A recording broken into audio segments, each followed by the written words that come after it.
일단 모의고사는 꼭 보셔야 돼요. 모의고사 1순환에서 가장 그 예비순환과 다른 점이 3일에 한 번씩 모의고사인데, 이 모의고사를 보셔야만 여러분들이 실력이 늘어요. 아시겠죠? 그러니까 여러분들 어차피 1차처럼, 그러니까 객관식처럼 이렇게 딱 지식을 알기만 하면 답을 맞추는 게 아니라 실제로 써봐야 되거든요.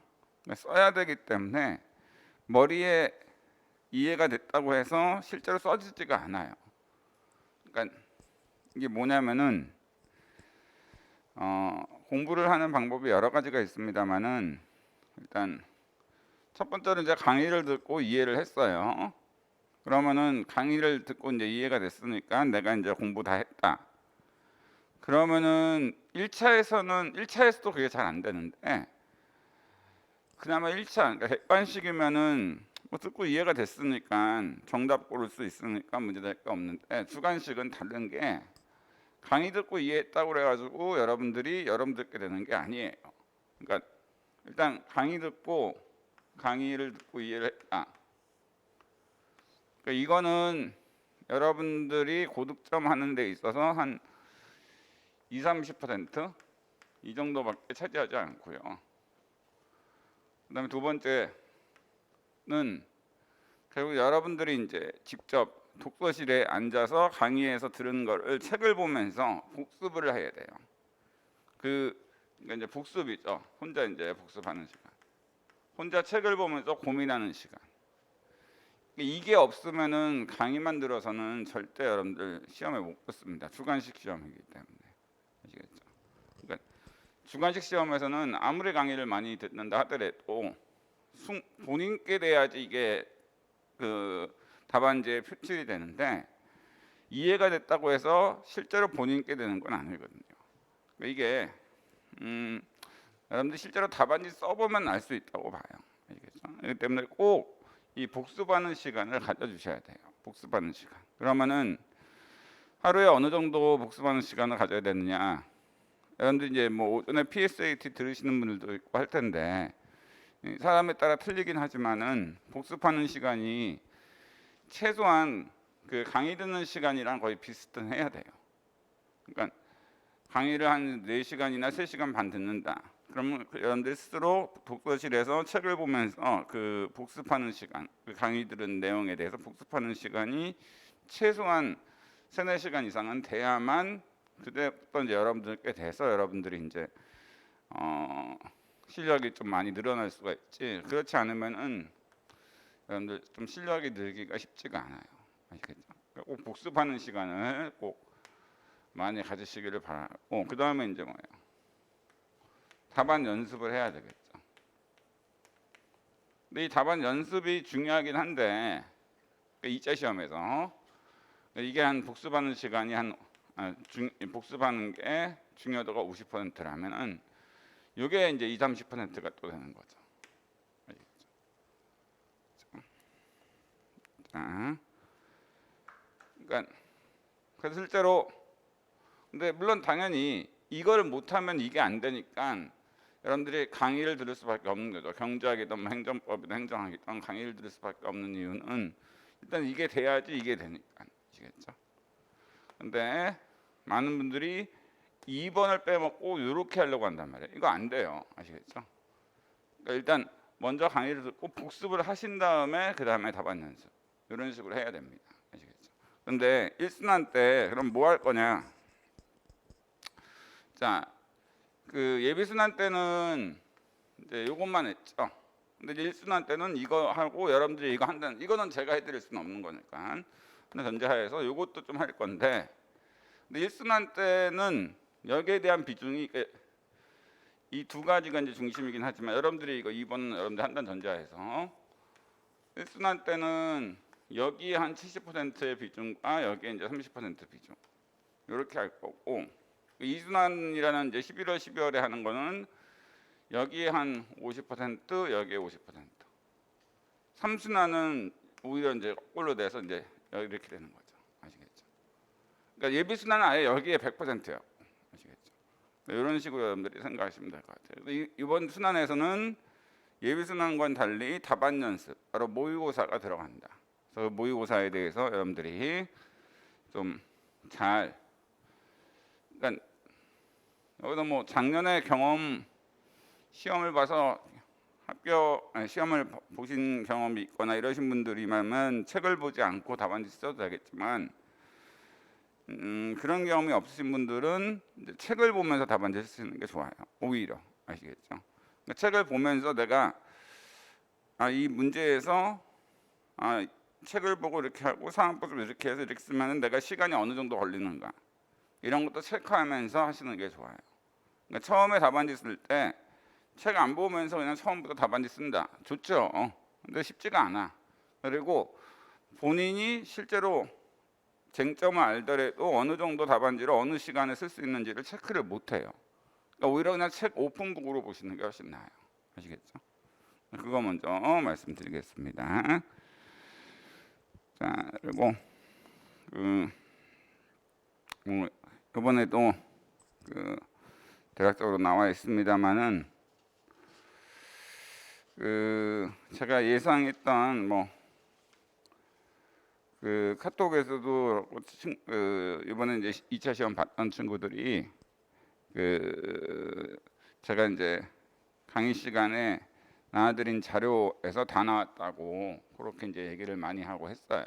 그래서 카톡으로도 많이 오고 했습니다. 그러니까 무슨 얘기하냐면 강의 시간에 강조하지 않은 부분에서는 잘 안 나와요. 시험 문제는 아시겠죠? 제가 강의 시간에 했던 내용만 시험 문제 나오고 거기서도 강조한 부분에서만 시험 문제 나와. 근데 그거는 이제 나중에 정확히 이제 등급을 나눠서 이렇게 3순환쯤에 해가지고 할 텐데 지금은 뭐 그렇게 등급까지 나눠서 공부하실 필요는 없습니다. 근데 어쨌든 간에 저만 믿고 그냥 쭉 따라오시면은 적어도 시험장에서 당황할 일은 없다. 아시겠죠? 단지 이제 다시 한 번 말씀드리지만 여러분들이 복습을 해 주셔야만 결국 이제 점수가 고득점이 될 수는 있다. 그러니까 복습 없이 그냥 강의만 듣고는 점수가 잘 나올 수는 없고 반드시 여러분들이 복습을 해 주셔야 돼요. 이건 뭐 아무리 강의를 잘하는 사람이라 하더라도 마찬가지라고 보시면 될 것 같습니다. 자, 그럼 이제 오늘 여러 가지 자료가 좀 많이 나갔는데 어쨌든 날 자료 일단 행정법 들어가기 자료는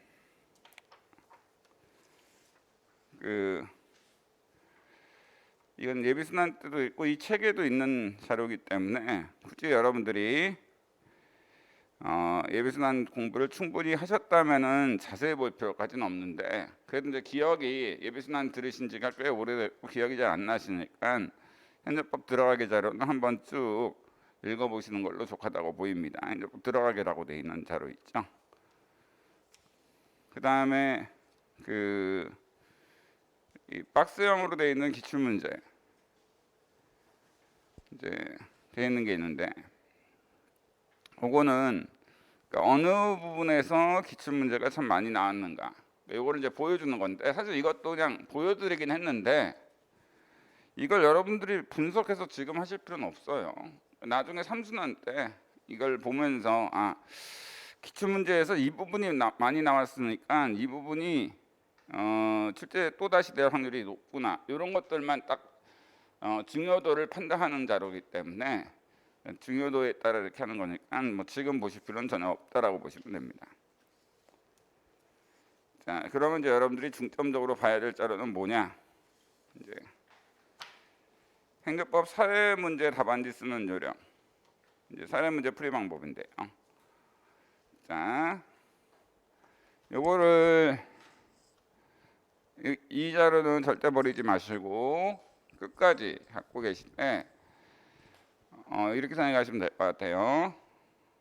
이 자료는 여러분들이 1순환 강의 끝나고 이 자료를 여러 번 반복해서 이제 읽어보셔서 이해가 되시면은 합격권에 있는 거라고 생각하시면 됩니다.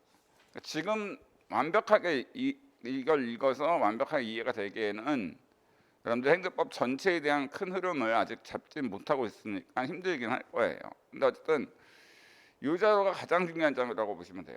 이 자료는 책에 항상 끼워 놓고 다니시면 됩니다. 아시겠죠? 자, 그리고 법규명령의 한계와 권리구제. 요 자료는 요렇게 이제 돼 있죠. 요거는 일단 이제 설명을 드릴 건데 그 실제로 이제 시험 문제에서 가장 많이 물어보는 게 당해 사안에서의 주택건설 사업계획 승인이 위법한가, 그러니까 위법한가라는 또는 적법한가, 정당한가 이런 식의 시험 문제가 많이 나오거든요. 바로 서울특별시장은 가백에 지방세 부과처분을 할 수 있는가 이런 식으로 물어보는 경우가 많은데 그거에 대한 어떤 답을 알려주는 게 요거. 근데 이게 어떤 의미가 있는지 이제 설명드리도록 하고요. 그다음에 정전 사례라고 마지막으로 이제 있죠. 요거 이제 매일같이 나와드릴 자료예요. 매일같이. 그래서 이건 이제 같이 저랑 같이 풀 자료라고 보시면 돼요. 강의 시간에 아시겠죠? 그래서 요거 꼭 매일같이 챙기시기 바랍니다.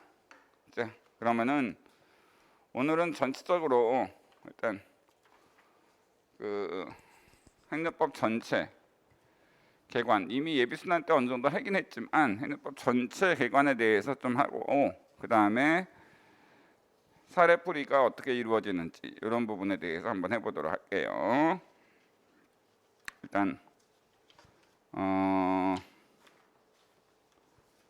여러분들 보신다면은 행정법 들어가기 자료라고 돼 있죠.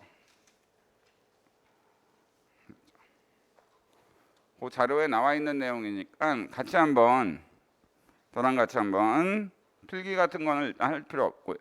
그냥 저랑 같이 한번 보시면서 이해 한번 해보고 그 다음에 한번 나중에 자료 복습할 때 보시면 될 것 같습니다. 자, 일단 뭐 개념과 관련돼서 자 일단 행정이라는 개념. 행정은 뭐 다 아시는 바와 같이 국가 권력을 입법, 행정, 사법으로 구분했을 때 바로 입법은 뭐고 행정은 뭐고 사법은 뭐냐?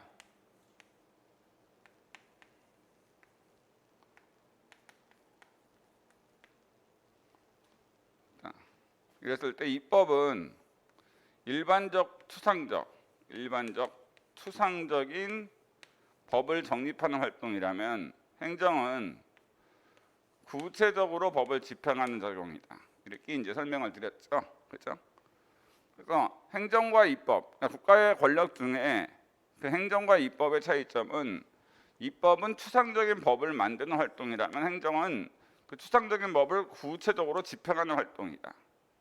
그러면 추상적과 구체적의 구별은 어떻게 되느냐? 이건 이제 시험 문제에서도 많이 나오는 건데 제가 항상 말씀드렸죠. 그러니까 당의 어떤 실무상 쓰인 뭐 최저임금 고시가 추상적 규율로서 입법이냐 아니면 구체적 규율로서 행정이냐 여기에 따라 어떤 국민의 그 최저임금 고시로 권리를 침해받은 국민의 권리구제 수단이 굉장히 달라지거든요. 그러면은 추상적 규율이냐 구체적 규율이냐 자 이걸 어떻게 구별합니까? 라고 했을 때 추상적 규율은 학문적으로는 장래 반복적 규율 불특정한 사건에 대한 장래 반복적 규율을 말하고 구체적 규율은 어떤 특정 사건에 대해서 이례적으로 규율하는 걸 말하는데 양자의 구별은 실제로 여러분들은 이렇게 하시면 편하다. 고유명사. 그러니까 이름에 대한 규율이 있으면은 구체적 규율로서 행정이 있고 이름에 대한 규율이 없으면 추상적 규율로서 입법이다. 최저임금 고시는 시간당 얼마 이거는 뭐야? 고유명사 이름이 없잖아.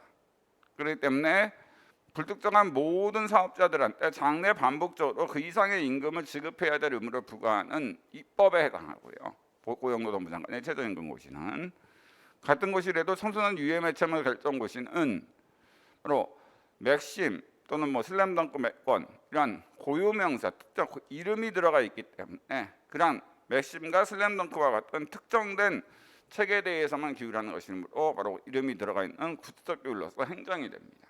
아시겠죠? 자, 그래서 이제 우리가 최저임금 고시의 위헌 위법 여부, 그러니까 시험 문제에서 고용노동부 장관이 고시한 최저임금 고시의 위법 여부를 검토하시오.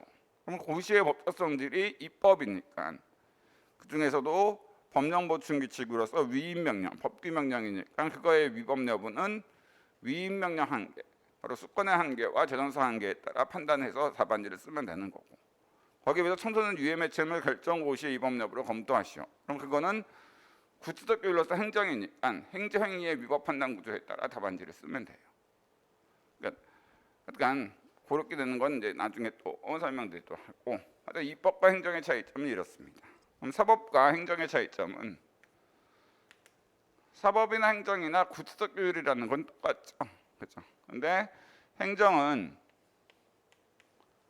장래 사회 형성 활동인데 비해서 사법은 과거에 발생한 법률상 쟁송, 바로 법률상 쟁송이라는 표현은 사람과 사람 간의 구체적 권리 의무 다툼을 말하죠.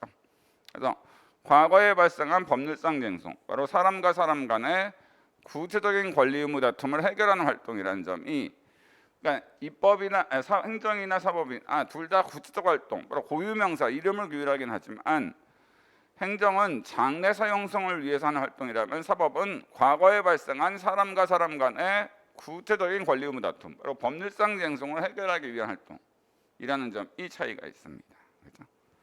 그렇기 때문에 검사의 어떤 그 수사를 하거나 범죄인을 체포하거나 증거를 수집하는, 또는 검사가 뭐 기소하는 이런 활동들은 일단 고유한 이름이 있는 범죄인에 대한 활동이기 때문에 구체적 규율로서 입법이 아닌 행정 아니면 사법인데, 그 중에 뭐냐 했을 때 검사의 그런 행위는 바로 장래 범죄 예방을 위해서 하는 것이 아니라 과거에 발생한 범죄 행위를 범한 범죄인이라는 사람과 국가라는 사람 간의 형벌권 다툼이라는 권리 의무 다툼, 바로 법률상 쟁송을 해결하기 위한 활동이기 때문에 실질적 의미의 사법의 개념에 해당하죠. 그렇기 때문에 사법 절차에 관한 법인 형사소송법이 적용됩니다. 어쨌든 행정의 개념이라는 것은 결국 두 가지가 가장 핵심이다. 행정은 구체적 규율이라는 거, 그다음에 행정은 장래 사용성 활동이라는 점, 이 두 가지를 모두 갖고 있어야만 행정의 개념에 해당한다. 아시겠죠? 그리고 우리가 참고적으로 그러니까 법하기 어려운 이유는 아시는 바와 같이 뭐예요? 용어가 정리가 잘 안 돼서 어렵죠. 법학이라는 것은 여러분들이 배운 적이 없으니까 용어가 우리가 상식적으로 쓰는 용어랑은 전혀 다른 의미를 갖고 있는 경우가 많아요. 근데 기본적으로 일단 권력이라는 게 국가 권력, 이런 식 권력이라는 용어가 참 많이 쓰이잖아. 권력은 권한이랑 거의 비슷한 거다. 권한은 또 뭡니까?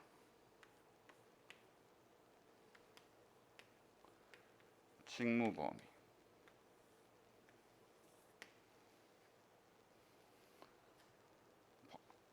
업무 범위. 업무 범위라고 하면 되겠죠. 직무 범위. 그러니까 권력은 권한, 그리고 직무 범위를 의미한다고 보시면 돼요. 아시겠죠? 그러니까 그래서 수사할 수 있는 권력, 권한이 옛날에는 뭐야? 검사라는 그 기관한테만 국가를 대표해서 수사할 수 있는 권력이 부여됐거든, 권한이. 그래서 검사만이 수사할 수 있는 직무 범위가 있으니까 경찰이라는 기관은 수사할 직무 범위, 권력이 없었어. 때문에 경찰이 수사를 하려면 뭐야? 검사의 지휘를 받아서만 할 수 있었거든. 왜?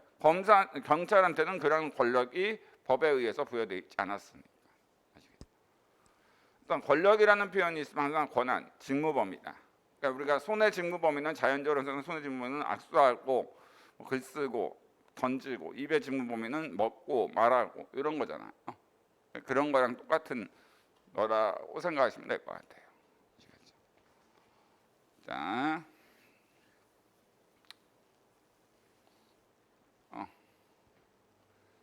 지금 여러 가지 뭐 요즘에 여러 가지 얘기들이 참 많이 나오고, 그러니까 국가 권력을, 국가의 여러 가지 권한, 직무 범위를 여러 가지로 이제 변동시키는 그런 여러 가지 어떤 그 얘기들이 참, 뭐 경찰국을 신설한다. 그래서 경찰국이라는 기관을 신설해서 행안부의 경찰국에서 경찰의 인사에 대해서 권력을 행사하도록, 그러니까 권한, 직무 범위를 경찰국한테 그 부여하는. 그래서 이제 경찰의 인사를 통제하게 되면 뭐예요? 당연히 경찰 승진이나 이런 걸 그 경찰국에서 통제하게 되니까 경찰관들은 경찰청장보다 뭐야? 경찰국장을 더 무서워할 수 있어요. 왜? 자기의 생사유탈권을 쥐고 있으니까. 권한이 그렇게 부여돼요. 아시겠죠? 근데 참고적으로는 얘기할게요. 근데 여기에 대해서 뭐 여러 이제 학자들이나 이런 분들이 위헌이다 아니다 여러 가지 얘기들을 참 많이를 해요. 많이 하는데 위헌적인 요소가 조금 있긴 합니다. 이게 이제 뭐냐면은 이게 다르게 볼 수는 있는 건데 헌법 배우시죠?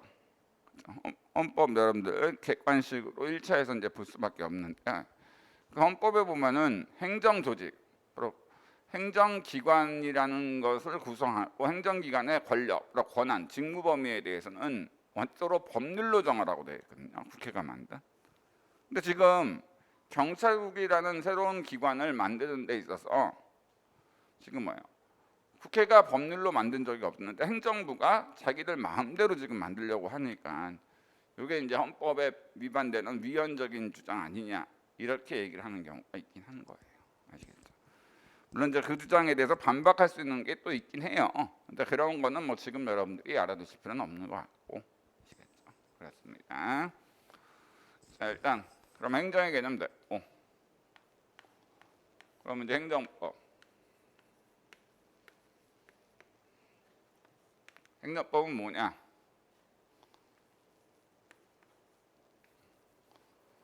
행정법은 죄송합니다.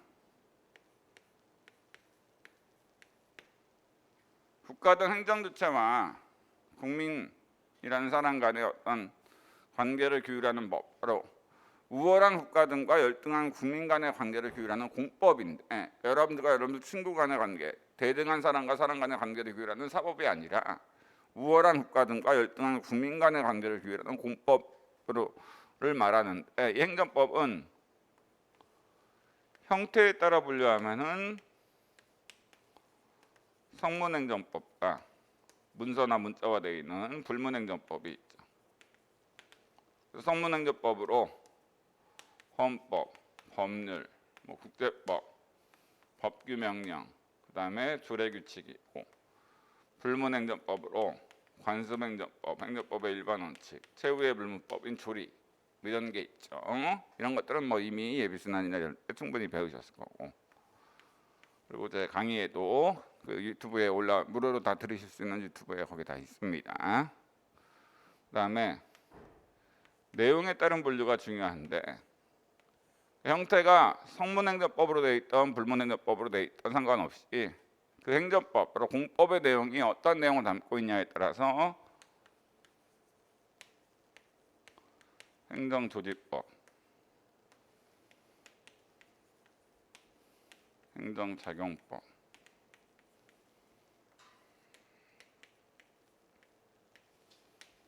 행정구제법 이제 세 가지로 분류가 되죠. 그래서 내용에 따라 이건 형태가 뭐 성문법이든 불문행정법이든 상관없이 내용이 어떤 내용을 담고 있냐 여기에 따라 이제 세 가지로 분류가 됩니다. 그래서 행정작용법은 가장 중요한 게 이거고 실제로 시험 문제에서 여러분들 실제 시험 문제에서 한 60% 정도는 행정작용법에서 나온다 이렇게 보시면 될 것 같아요. 60% 40% 여기선 거의 안 나오고 아시겠죠? 그러니까 실제 국가 내부 조직 내에서는 굉장히 중요한 법이긴 한데 이게 이제 시험 문제에서는 거의 안 나오긴 해요. 행정조직법은. 어쨌든 행정작용법은 뭐냐? 법의 내용이 형태와 상관없이 행정주체라는 사람과 행정객체라는 사람 간에 뭐 공법작용, 행정작용이라고 해도 상관없어. 공법작용에 대한 권리 의무를 규율한다. 그러니까 법이 형태가 무엇이든 행정주체와 행정객체 간의 공법작용에 대한 권리 의무를 규율하는 법이다. 그럼 우리는 그 내용에 따른 분류로 행정작용법이라 합니다. 근데 대표적으로 형태는 그 불문행정법이라도 뭐 신뢰보호원칙, 행정법 일반 원칙, 예를 들어서 뭐 신뢰보호원칙이라고 했을 때 신뢰보호원칙은 내용적으로 본다면 국가 등과 행정주체인 국가 등과 국민 간의 그 신뢰보호원칙에 의해서 선행조치대로 국가한테 어떤 행위를 해야 될 의무, 공법 적용을 해야 될 의무로 부과하고 행정객체인 국민한테는 선행조치대로 공법 적용을 해달라고 국가 등 행정주체한테 요구할 수 있는 권리를 규율하고 있기 때문에 신뢰보호 원칙은 형태에 따른 분류 보면 불문행정법으로 볼 수 있지만 내용에 따른 분류로 보면 행정작용법이 돼요. 자, 그랬을 때 이런 내용들은 다 그 행정법 들어가기 자료에 있는 내용들이고 다 아시는 내용들이에요. 일단 공법작용이라는 게 뭐냐? 행정작용이라고도 했는데 그냥 공법 영역, 행정법 영역에서 그 행정주체가 행하는 모든 행위, 형벌을 제외한 공법 영역, 행정법 영역에서 행하는 모든 행위가 행정작용이다. 이렇게 이제 보시면 돼요. 그러니까 보통 형법에 규정된 형벌을 제외한 형벌이 뭔지 이런 것들은 예비순환이나 그 제가 유튜브에 거기 있으니까 그런 것도 한번 찾아보도록 하시고, 그다음 행정주체. 행정주체는 뭐냐? 이것은 이제 강학상, 학문상 개념이죠. 실무상 쓰이는 용어가 아니라 학자분들이 만들어낸 개념, 강학상 개념으로서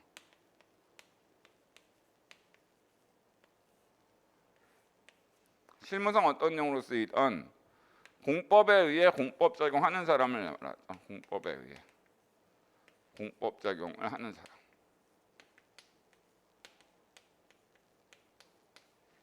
도로교통법에 의해서 운전면허 취소 처분을 하는 국가나 지방세법이라는 공법에 의해서 지방세 부과 처분을 하는 서울시, 또는 변호사법에 의해서 징계 사유가 있는 변호사한테 자격정지 처분을 하는 대한변호사협회, 이렇게 공법에 의해서 공법 적용하는 사람, 이게 바로 이제 행정주체의 개념입니다. 실무상 어떤 용어로 쓰이든 그렇기 때문에 아무리 대한민국 국가라 하더라도 민법에 의해서 사법 적용할 때는 행정객체고, 그리고 아무리 국가라 하더라도 공법 적용을 당하는 상대방이 되면 행정객체가 되는 겁니다. 그러니까 행정주체가 되려면은 공법에 의해 공법 적용을 해야만 행정주체가 돼요. 그럼 이런 행정주체에는 누가 있느냐? 세 가지가 있죠. 그래서 국가, 대표적인 행정주체죠.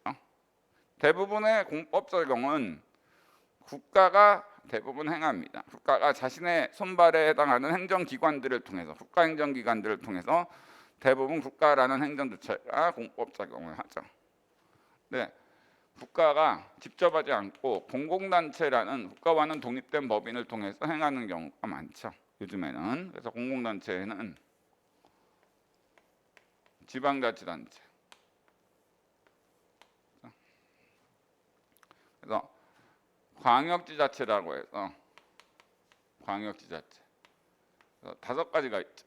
특별시, 서울특별시밖에 없지만 광역시, 도, 특별자치시, 세종시, 그다음에 특별자치도, 제주도, 이렇게 광역지자체가 있고, 기초지자체라는 법인으로서 특별시, 광역시 밑에 있는 자치구와 도 밑에 있는 시군, 이렇게 있습니다.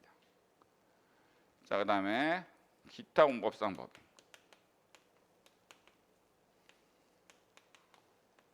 이 기타 공법상 법인은 국가지자체와는 독립된 사람, 법인이에요. 아시겠죠? 우리가 공무원법상 공무원이라는 게 국가지자체와 근로계약, 권리의무 관계를 체결한 자연인을 공무원법상 공무원이라 했을 때, 기타 공법상 법인 밑에 있는 직원들은 기타 공법상 법인과 근로계약 관계를 체결하니까 바로 공무원법상 공무원이 아닙니다. 공무원 연금을 받지 않는 거죠. 한국은행은 국가지자체와는 독립된 기타 공법상 법인이기 때문에 한국은행 직원들은 한국은행이라는 법인으로부터 월급 받기 때문에 당연히 공무원법상 공무원은 아닙니다. 어쨌든 기타 공법상 법인에는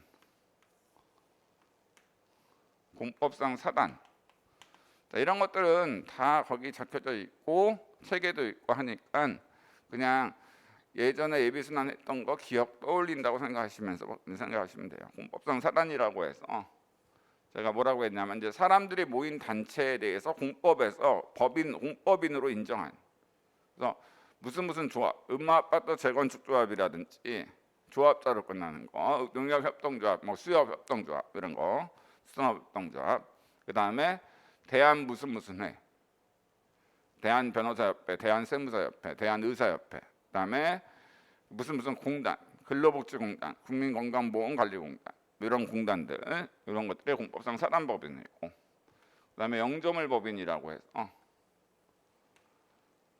보통 이제 서울대학교나 서울대병원, 한국은행, 카이스트 이런 게 있지만은 대부분은 영조물법인 하면 뭐야? 무슨 공사, 서울지하철공사, 한국전력공사, 한국수력원자력공사 또는 뭐 한국토지주택공사 이렇게 공사자로 끝나는 것들이 한국방송공사 이런 것들이 바로 영조물법인에 해당하고, 공법상 재단은 한국학술진흥재단이 있는데 큰 의미는 없다고 했습니다.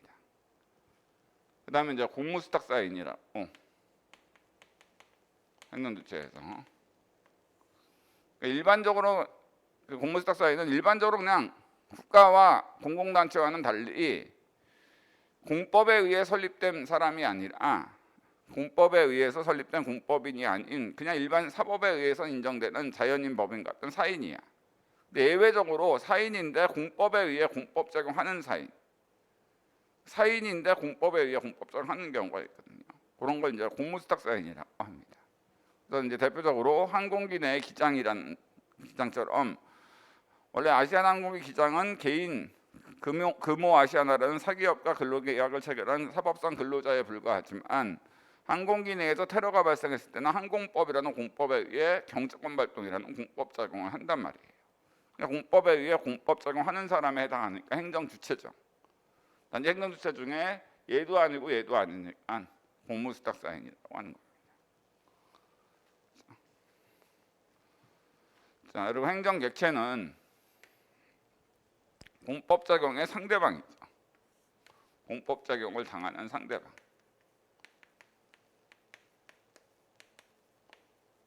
행정객체 개념은 강학성 개념으로서 공법작용의 상대방이다.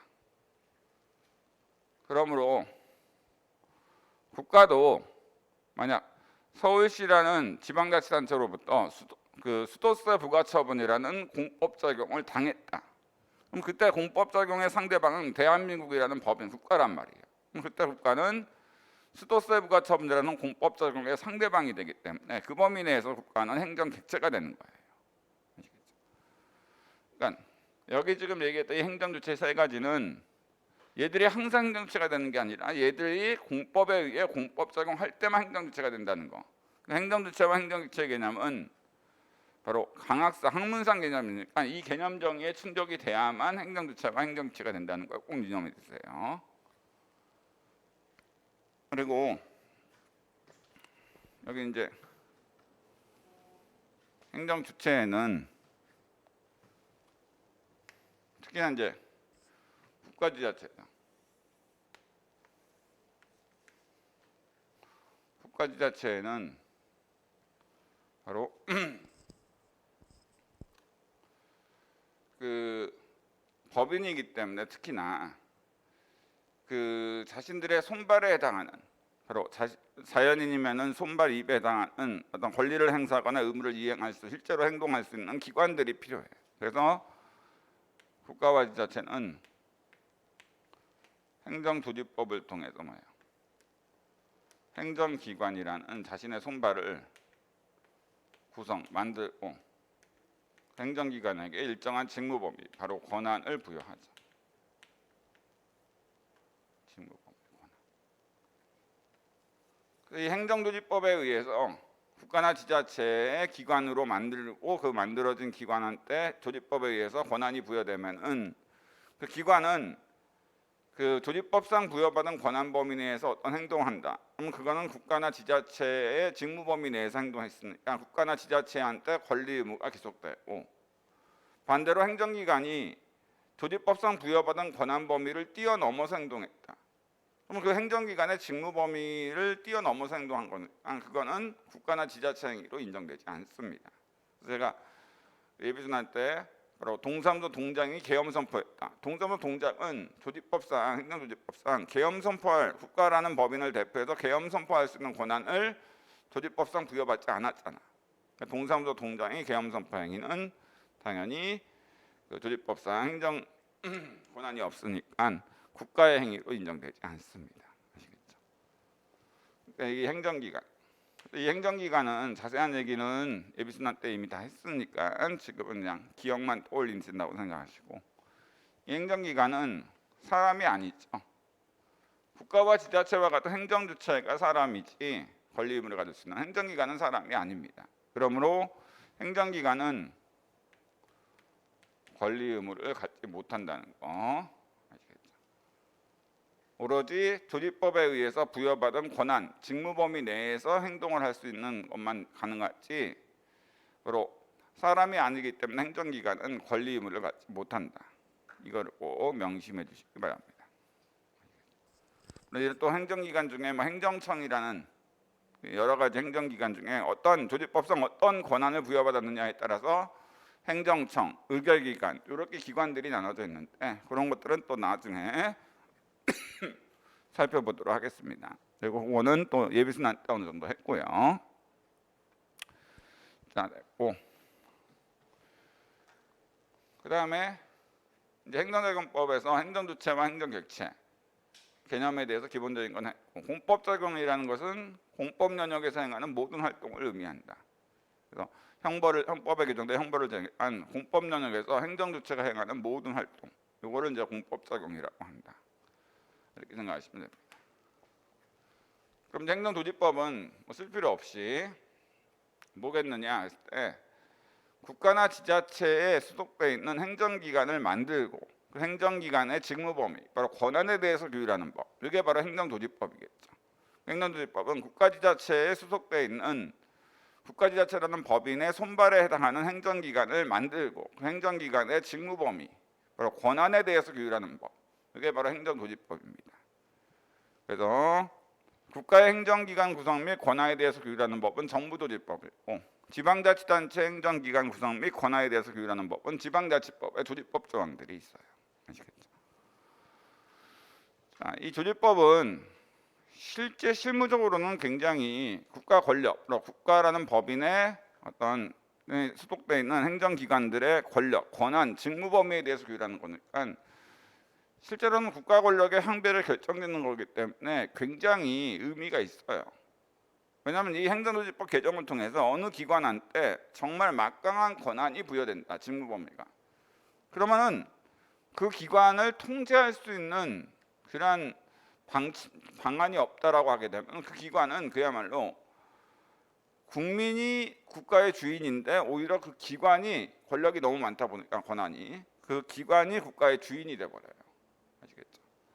그렇기 때문에 이 행정조직법은 실제로 국민의 권리 의무에 대해 행정결체가 대부분 국민이니까 국민의 권리 의무에 대해서 규율하는 법은 아니긴 하지만은 생각보다는 그 의미가 있습니다. 그러나 어쨌든 그 행정법이라는 시험 과목에서는 출제 가능성은 없어요.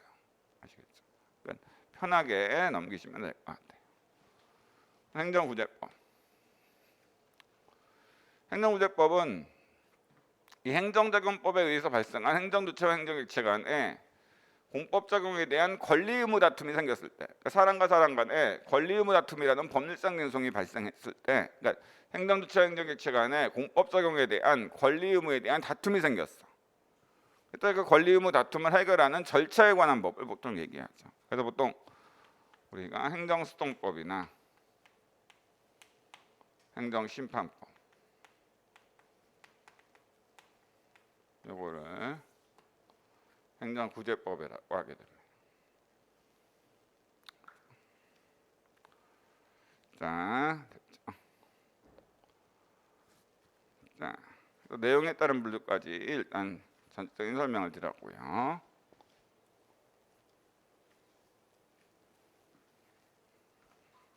빨리빨리 하다 이미 이게 예비순환 때 안 한 게 아니라 한 거기 때문에 지금 빨리빨리 설명한다고 생각하시면 될 것 같아요. 자, 상세한 내용들은 그 유튜브 채널이나 이런 데 있으니까 거기 있는 거 들어가기 자료에도 상세히 나와 있으니까 한번 보도록 하세요. 자, 그럼 이제 여기서 이제 행정법 관계.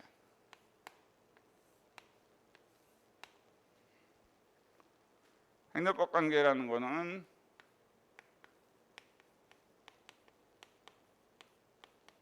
공법 관계. 행정주체 행정객체 간의 공법 작용에 대한 권리 의무 관계로서 공법 관계랑 동일한 언어인데요. 행정법 관계 이거로 공법 관계다. 그럼 이게 뭐냐?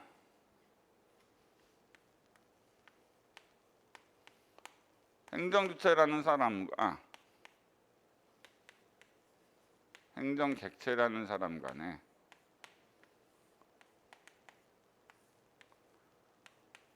공법작용에 대한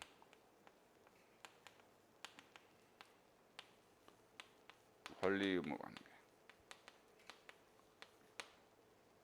이게 이제 공법작용에 대한 권리 의무 관계. 이게 바로 행정법 관계, 공법 관계라고 하죠. 그러니까 사람과 어차피 법 관계라는 게 보통 사람과 사람 간의 권리 의무 관계를 얘기를 해요. 아시겠죠? 우리가 실제 이제 법률 관계 한 용어가 만약 책에서 써져 있다. 그럼 이거는 사람과 사람 간의 권리 의무 관계를 얘기하죠. 그리고 책에서 법률 효과, 법률 효과, 법적 효과, 그러니까 효과자가 들어가면은 나중에 이제 설명드리기도 하긴 하겠습니다만 법률 효과, 법적 효과, 당의 행정 적용의 효과, 이 효과자가 들어가면 항상 이제 좀 있으면 설명드리겠지만 권리 의무 변동, 권리 의무의 변동이라는 건 발생 변경 소멸을 얘기하는 거죠. 효과자가 들어가면 항상 권리 의무 변동, 권리 의무의 발생 변경 소멸을 의미한다. 이렇게 생각하시면 돼요. 그래서 책에서 신고의 효과, 신고의 법적 효과, 당의 유흥지점 영업 허가의 법적 효과, 이거는 허가에 의해서 어떠한 권리 의무 변동이 일어나는가를 얘기하는 거구나. 이렇게 생각하시면 됩니다. 어쨌든 간에 다시 한번 볼게요. 공법관계, 바로 행정법관계는 행정주체와 행정객체 간에 어떤 공법작용과 관련돼서 형성되는 권리 의무 관계예요. 근데 권리라는 개념이 법에 의해 보호되는 특정한 사람의 이익이 권리고, 의무라는 게 법에 의해서 부과되는 어떤 행위를 해야 될 구속을 말하는데, 어쨌든 행정법 관계는 행정주체와 행정객체 간에 공법작용에 대한 권리 의무 관계를 말하는데, 이건 이제 크게 두 가지로 나누죠. 이 공법작용이 무엇이냐에 따라서 그 공법작용이 실무상 어떤 용어로 쓰이던 간에 강학상 행정행위다. 저희 행정행위는 보통 VA로 한다고 했죠. 그래서 행정주체, 행정객체 간에 행정행위, 공법작용 중에서도 행정행위에 대한 권리 의무 관계를 우리가 공법관계 내에서도 권력관계라 하고, 그 공법작용이 강학상 행정행위가 아니라 비권력작용이다. 금전지급이나 행정지도 같은 공법상 계약과 같은 비권력작용이다.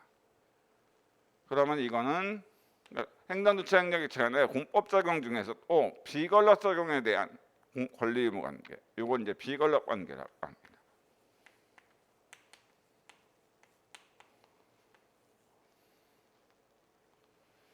참고로 이 비권력 적용에 대한 권리 의무 관계는 출제되는 경우가 그렇게 많지가 않아요. 아시겠죠? 그리고 출제가 된다 하더라도 행정법의 중심이 여기로 지금 옮겨지지 않았고, 거의 여기는 학문적으로 교수님들이 많이 분석한 분야가 아니거든요. 논문을 많이 쓴 분야가. 교수님들도 생소하기 때문에 잘 문제를 안 내요.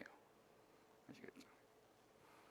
자, 또 올해 물론 올해 그 관리처분 계획에 대한 총회 의결 부존재 확인 수동이라는 것이 시험 문제 나왔거든요. 당사 수동으로서 확인 수동. 그 부분에 대해서 이제 강의 시간에 제가 얘기도 많이 했고 했는데, 어쨌든 그게 이제 그대로 나왔어요. 근데 어쨌든 그거는 비권력 적용이니까, 비권력 적용에 대한 거고 당사 수동이니까 이게 나온 게 아닙니까? 10점짜리 정도로 나왔는데, 근데 그게 아니라 그거는 그냥 행정구제법에서 당사 수동을 물어보기 위해서 낸 거라고 보시면 돼요.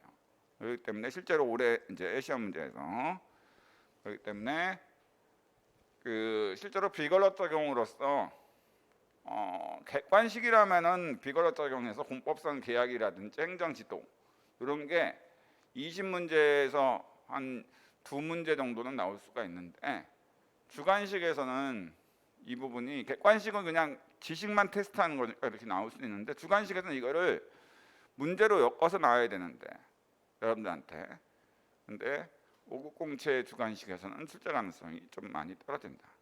국립외교원 같이 만약 출제가 된다면은 그러니까 이제 예전에 외무고시라고 봐야겠죠.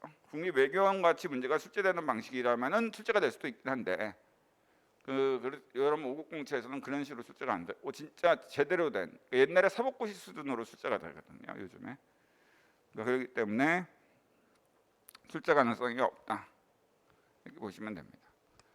근데 제가 하지 말라는 거는 안 하셔도 제가 이제 거의 틀린 적이 거의 없거든요. 걱정 안 하셔도 돼요. 근데 어쨌든 안 됐습니다.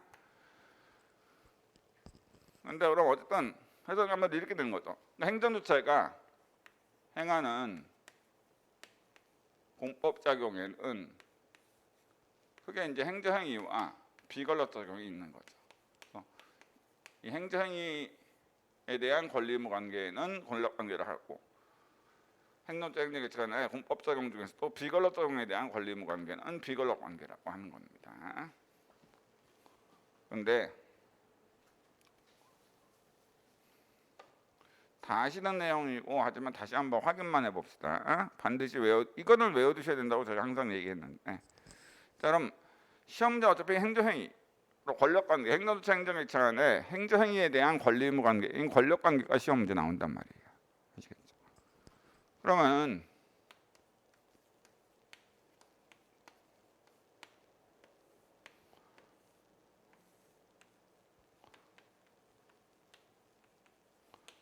행정주체가 행정객체한테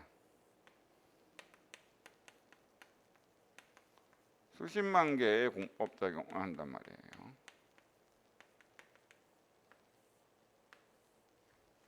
이 수십만 개의 공법 작용 중에 어떤 개념 정의를 충족해야지 그것이 실무상 어떤 으로서 일단 강학사 행정행위라고 할 것이냐. 그러니까 실무상으로 본다면은 운전면허 취소 처분, 과징금부과 처분, 철거 명령, 자가격리 조치, 또는 긴급재난금 지원 결정 이렇게 수십만 가지의 용어로 많이 행정청이 국가나 지자체나 행정주체를 대표해서 실무상 하루에만 하더라도 수십만 개의 어떤 공법 영역에서 활동을 한단 말이에요. 공익을 위해서. 집회에 대한 금지 통고 처분 이런 수십만 가지의 여러 가지 행위들을 하는데 그 행위가 결국 행정행위에 해당하기 위해서는 강학사, 학문상 행정행위에 해당하려면 어떤 개념 정의를 갖추고 있어야 되느냐 5가지 개념 지표를 갖추고 있어야 되는데 먼저 행정청의 행위여야 돼요. 근데 이거는 뭐 큰 의미 없고 그리고 이건 나중에 설명드리면 돼요. 두 번째 구체적 규율이어야 돼. 그러니까 추상적 규율인 입법은 행정청 행위라 하더라도 강학사 행정행위가 될 수 없는 겁니다.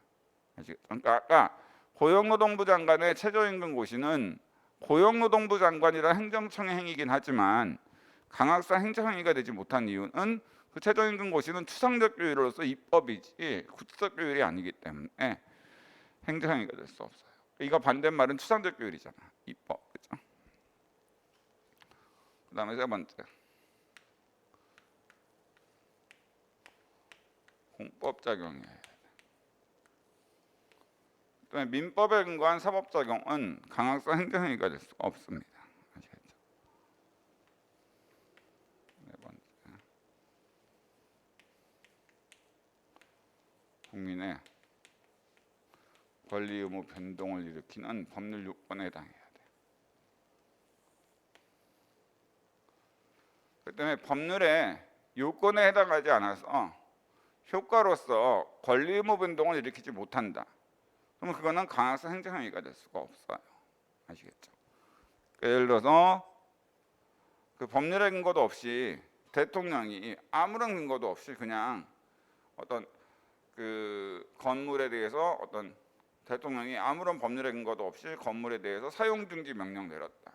사용중지 명령을 내렸으니까 행정행위 아닙니까? 라고 하는데 행정행위가 되려면은 네 번째 개념은 비록 그 행위가 국민의 권리 의무 변동, 권리 의무의 발생 변경 소멸을 일으키는 행위여야 되는데 대통령의 어떤 그러한 건물, 특정 건물에 대한 사용중지 명령은 대통령 행정처 행위이고 구체적 특정 건물, 고유한 이름이 있는 건물에 대한 사용중지 명령이니까 고유한 이름이 있으니까 구체적 비율이고 공법 면역의 활동은 맞아. 그러나 건축법이나 어느 법에도 대통령이 사용중지 명령 내리면 그걸 요건으로 해서 상대방이 국민한테 사용중지해야 될 의무가 효과가 발생하도록 되어 있지 않거든. 그렇기 때문에 그거는 행정행위가 될 수 없는 거예요. 참고로 다시 한번 말씀드리지만 항상 예비순환 때도 얘기 많이 했고 했었는데 다시 한번 말씀드리지만 자 권리 의무 변동은 법에 규정된 요건에 충족돼야지 효과로서 권리 의무 변동이 발생 변경 소멸이죠. 변동은 법에 규정된 요건에 충족돼야만 효과로서 권리 의무 변동이 라는 효과가 발생한다. 그러면 법에 규정된 요건에 해당하는 행위가 없다. 그럼 효과인 권리 의무 변동은 발생 안 해요.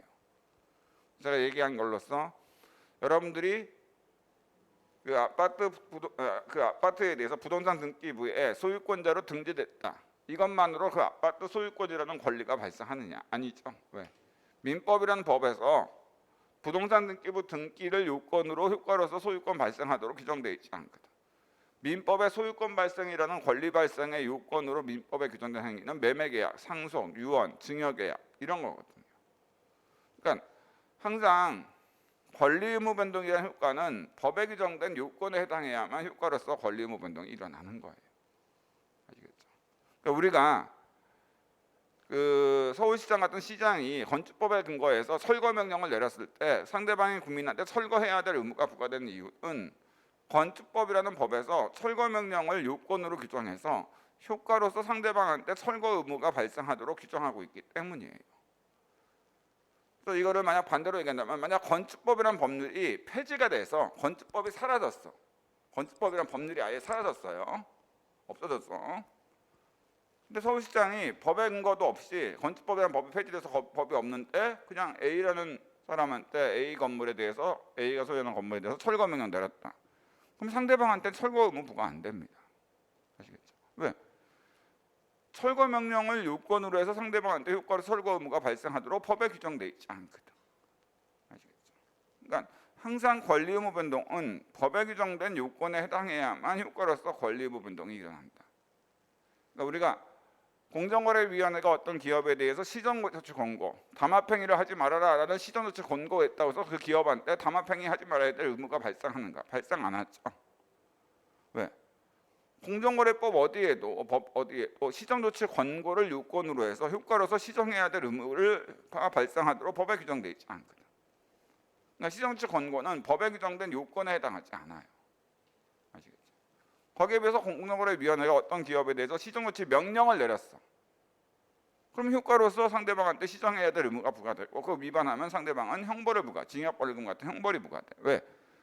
공정거래법에서 시정조치 명령을 요건으로 해서 효과로서 시정해야 될 의무가 발생하도록 규정되어 있고 그 공정거래법에서 시정해야 될 의무를 위반해서 시정 안 하면은 처벌하도록 규정하고 있거든. 법에서 효과로서.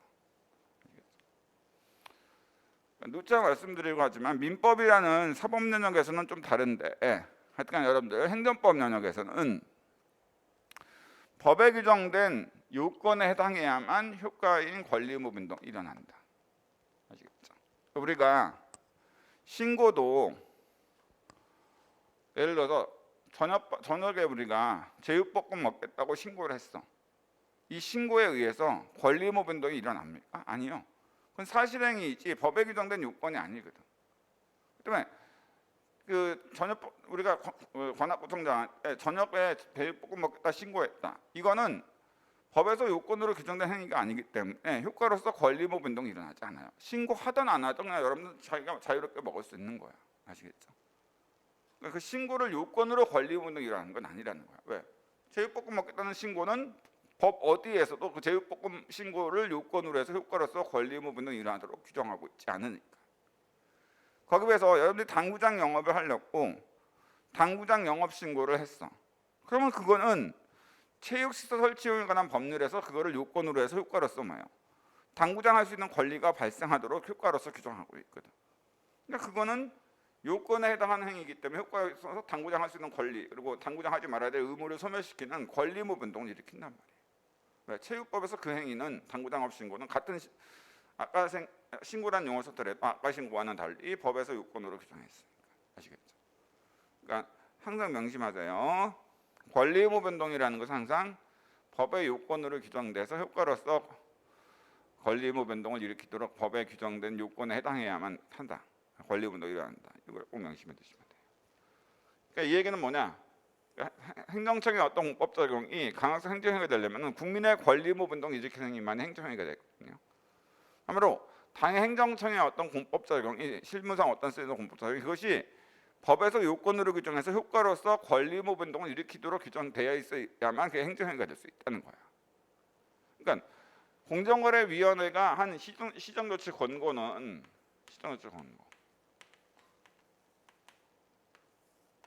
이게 왜 강학상 행정행위가 될 수 없느냐? 공정거래위원회라 행정청 행위이고 네이버라는 특정한 회사, 고유한 이름이 있는 회사에 대한 규율이니까 후속 규율이고 공정거래법이라는 공법 영역에서 활동이니까 공법 적용 맞아. 근데 이거는 공정거래법에서 이걸 권고를 요건으로 해서 효과로서 시정해야 될 의무가 발생하도록 규정되어 있지 않거든. 그러니까 법에서 요건으로 규정되어 있지 않으니까 효과인 권리 의무 변동을 일으키지 못한단 말이에요. 그러니까 이거는 네 번째 개념 유표를 갖추지 못하니까 행정행위가 될 수 없는 거예요. 다섯 번째로 권력적 단독 행위여야 된다.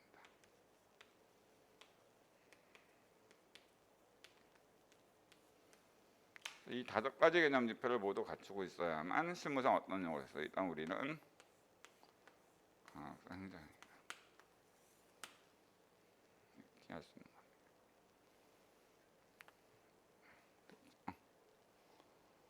자, 그래서 보통 이제 실무상으로 처분이나 명령, 조치, 결정이라는 용어로 많이 끝나긴 하지만은 어쨌든 간에 실무상 어떤 용어로 쓰이던 이 다섯 가지 개념 지표를 모두 갖추고 있으면 강화성 행정행위고 실무상 처분이나 조치, 명령이라는 용어로 끝나더라도 이 다섯 가지 개념 지표 중 어느 하나가 흠결돼 있다. 그거는 강화성 행정행위는 아닙니다. 아시겠죠? 하여간 행정행위가 뭔지 이거는 반드시 외우고 계셔야 된다는 거 기념해 두시고 그러면은 왜 같은 공법 관계인데 행정행위라는 공법 적용에 대한 권리 의무 관계는 권력 관계로 하고 비권력 적용에 대한 권리 의무 관계는 비권력 관계라고 하느냐? 다 아시는 바와 같이 행정행위에는 권력 관계, 행정행위는 공정력이 있지만 비권력 관계는 공정력이 없다. 이게 핵심이죠. 공정력이 뭐냐? 바로 행정행위는 원래는 이거죠. 위법 이코로 무효. 이게 원칙이에요. 강행법규 위반에 위법이 있으면 무효가 되는 게 원칙입니다. 법 위반에 위법이 있으면 무효가 되는 게 원칙이에요. 아시겠죠?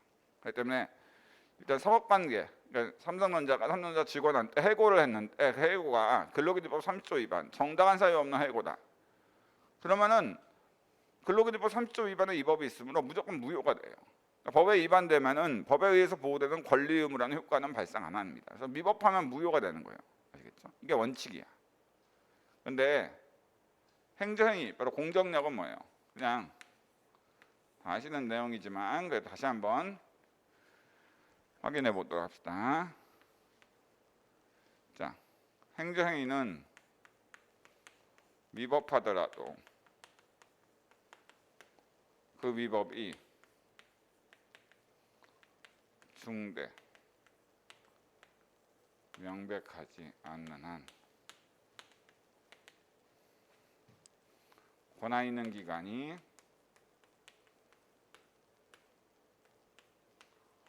취소하기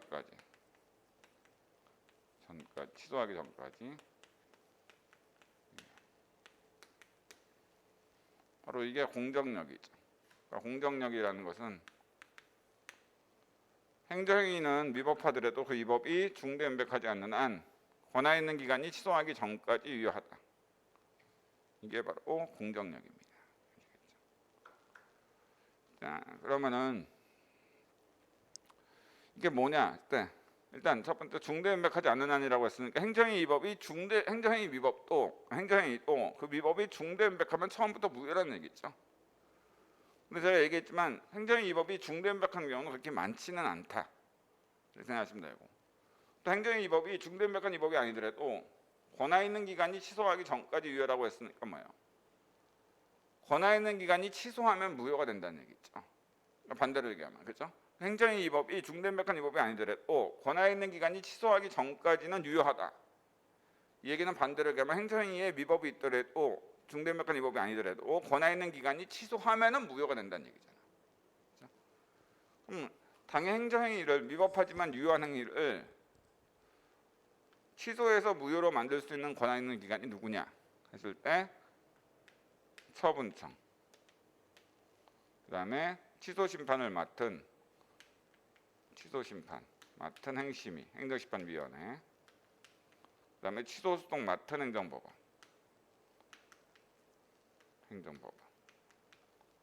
그리고 이때 취소는 처분청이 하는 취소를 우리가 직권취소라 하고, 취소심판을 맡은 행정심판위원회가 하는 취소를 취소절결, 취소소송을 맡은 행정법원이 하는 취소를 취소판결이라고 하죠. 행정행위는 위법이 있더라도 그 위법이 중대연백한 위법이 아닌 한 권한 있는 처분청, 취소심판 맡은 행심위, 취소소송 맡은 행정법원이 직권취소, 취소절결, 취소판결하기 전까지는 유효하게 통용됩니다. 이게 바로 행정행위의 공정력이에요. 근데 왜 행정행위는 다른 원칙과 달리 위법만 있으면 무효가 되지 않고 위법이 있더라도 그 위법이 중대연백한 위법이 아닌 한 권한 있는 기간이 취소하기까지 유효하게 통용되는 이유는 뭐냐?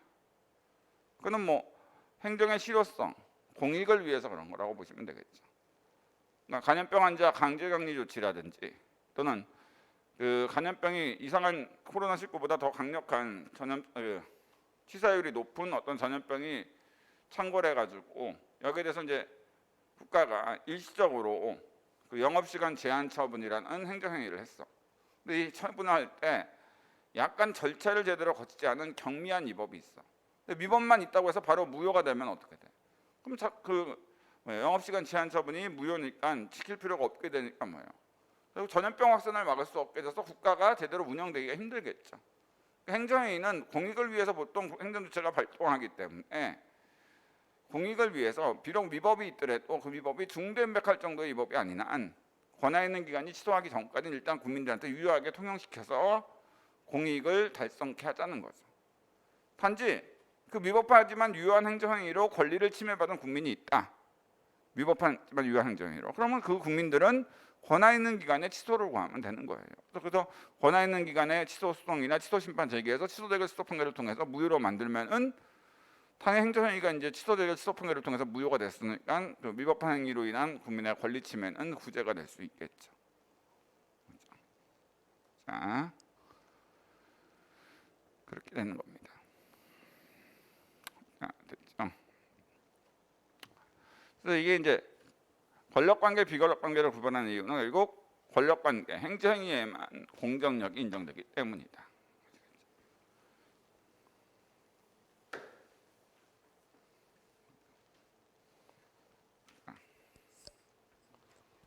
그렇기 때문에 A가 이건 뭐 다 아시는 거지만 일단 도로교통법에 한 법률에 보니까 무면허 운전, 그러니까 면허 없이 한 운전에 대해서는 뭐예요?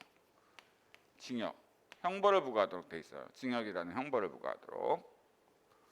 근데 A가 운전면허를 발급받았는데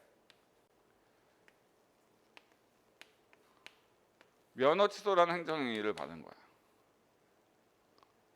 근데 이 면허 취소가 이 사람이 분명히 음주운전을 하긴 했지만은 혈중 알코올 농도가 0.03밖에 안 돼서 이 면허 취소는 비례 원칙 또는 자유구성 원칙 위반의 위법이 있긴 해. 근데 이것이 위법하긴 한데 중대연백한 위법은 아니에요. 그럼 뭐예요? 권한 있는 기간이 취소하기 전까지는 유효하겠죠. 행정행위니까 공정력이 있으므로 위법이 있더라도 중대명백한 위법이 아닌 한 권한 있는 기간이 취소하기까지는 유효하잖아. 이 상태에서 이 사람이 바로 면허 취소를 당한 이후에 운전을 했다. 알겠죠? 여기에 대해서 그래서 검사가 항상 특별한 경우가 아닌 이상 징역이나 벌금 같은 형벌은 검사의 기소, 형사소송 제기에 의해서 형사법원에 의해서만 불가 가능합니다. 절대로 다른 행정기관은 절대로 형벌을 부과할 수 없고 형법에 규정된 형벌, 전과자를 만드는 징역이나 벌금은 검사의 기소에 의해서 기소라는 게 형사소송 제기하는 거거든요. 형사법원 판사에 의해서만 불가가 될 수 있어요. 그래서 검사가 이 사람이 한 운전은 무면허 운전입니다라고 기소를 했어. 형법에 의한 형벌을 부과해 주세요라고 형사법원 판사한테. 그럼 이 형사법원 판사가 보니까 면허 취소 처분이랑 행정행위가 위법한가 보니까 위법하긴 한데 중대명백한 위법이 아니야. 그러므로 그 면허 취소 처분이 유효하니까 면허 취소 이후에 하는 운전은 뭐야? 면허가 취소돼서 면허가 없는 상태에서 하는 운전이니까 무면허 운전에 해당하죠. 그렇기 때문에 이 사람을 뭐예요? 무면허 운전에 해당하므로 형벌을 부과하는 유죄 판결을 내릴 수밖에 없어요. 그렇기 때문에 이 사람이 지금 이 상태에서 무죄 판결을 받기 위해서는 어떻게 해야 되느냐? 이 위법하지만 유효한 면허 취소 처분을 무효로 만들어야 되겠죠. 그래서 권한 있는 행정법원에 취소 소송 제기하거나 권한 있는 행심위에 행정심판위원회에 취소 심판을 제기해서 여기서 이제 취소 판결이나 취소 제기 뭐 어느 걸 봐도 상관없습니다. 그러니까 둘 중에 어느 하나를 받게 되면은 어떻게 돼? 운전면허 취소 처분이 권한 있는 기관의 취소에 의해서 무효가 됐죠. 그럼 이 사람은 운전면허가 취소된 적이 없는 사람이 되잖아. 그럼 그 이후에 한 운전행위 뭐예요? 면허 취소가 되지 않은 상태에서 한 운전했으니까 유면허 운전이죠. 무면허 운전이 아니라. 그러니까 형사법원은 무면허 운전에 대해서만 징역을 부과할 수 있도록 법률에 돼 있는데 이 사람이 권한 있는 기관의 취소에 의해서 면허 취소 처분이 무효가 돼서 면허가 있는 상태에서 한 운전, 유면허 운전이니까 무면허 운전에 해당하지 않으니까 뭐예요? 무죄 판결을 내리게 되는 겁니다.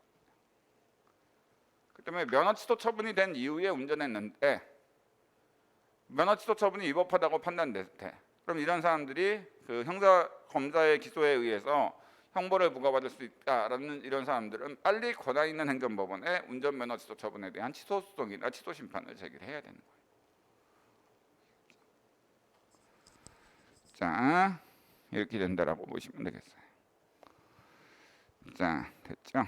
그래서 권력관계 이제 유형까지는 아직 안 했습니다만 시간이 조금 됐으니까 한 12분 정도, 12분, 13분 정도 쉰 다음에 진도 나가도록 할게요. 네, 좀 쉬었다가